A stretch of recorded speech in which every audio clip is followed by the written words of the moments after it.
इस वक्त एक बड़ी खबर आपको बता रखे हैं, बीजापुर से मिल रही है। बीजापुर से इस वक्त की बड़ी जानकारी, पुलिस और नक्सलियों के बीच मुठभेड़ की जानकारी मिल रही है। अब तक 4 नक्सलियों के मारे जाने की सूचना भी है। नक्सलियों से एसएलआर और इंसास मिलने की सूचना भी मिल रही है। मुठभेड़ के बाद एसपी जितेंद्र यादव जानकारी देंगे। बीजापुर के वासागुड़ा थाना क्षेत्र का मामला बताया जा रहा है, जहां पर पुलिस नक्सली मुठभेड़ हुई है। तो ये बड़ा अपडेट, ये बड़ी जानकारी आपको बीजापुर से दे रखी है।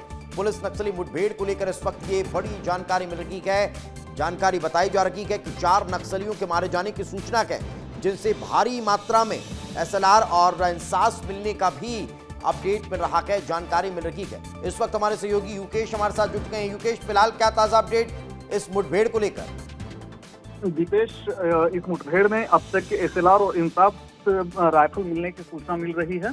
दूसरी तरफ आप देखिएगा कि लगातार जिस तरह से माओवादियों के खिलाफ अब तक के जो एंटी नक्सल ऑपरेशन चलाए गए हैं और केंद्रीय गृह मंत्री की तरफ से जिस तरह से कहा गया था कि बरसात के समय भी ऑपरेशन रुकेगा नहीं, उसके बाद बीजापुर से 25 माओवादियों के सरेंडर की खबर निकल कर आती है और इसी के साथ में बस्तर में बहुत बड़ी संख्या में नक्सली सरेंडर करते हैं। आप देखिएगा कि यहाँ पर एक और एनकाउंटर चल रहा है, जिसमें अब तक के जो सूचना निकल कर आ रही है उसमें फिलहाल तो 4 नक्सलियों के मारे जाने की सूचना आ रही है, लेकिन हमने अब तक के जितने मुठभेड़ों को अब तक देखा है, इन मुठभेड़ों में अक्सर यही हुआ है कि पहले संख्या कम आती है, उसके बाद संख्या बढ़ जाती है। तो बहुत ज्यादा उम्मीद इस बात की भी है कि ये संख्या बढ़ भी सकती है और नक्सलियों को बहुत बड़ा नुकसान भी पहुंच सकता है। और बहुत बड़ा नुकसान अभी भी पहुंचा है, ये इस आधार पे कहा जा सकता है कि एसएलआर और इंसास जैसे राइफल मिलना कहीं ना कहीं पर, भले वो छोटे स्तर के कमांडर क्यों ना हो, लेकिन सुरक्षा बलों को बहुत बड़े नुकसान पहुंचाने वाले सिद्ध हो चुके हैं अतीत में। तो इस लिहाज से ये बहुत बड़ी सफलता है। बिल्कुल, तो बड़ी सफलता के तौर पर इसे देखा जा रहा है। फिलहाल बहुत बहुत शुक्रिया युकेश इस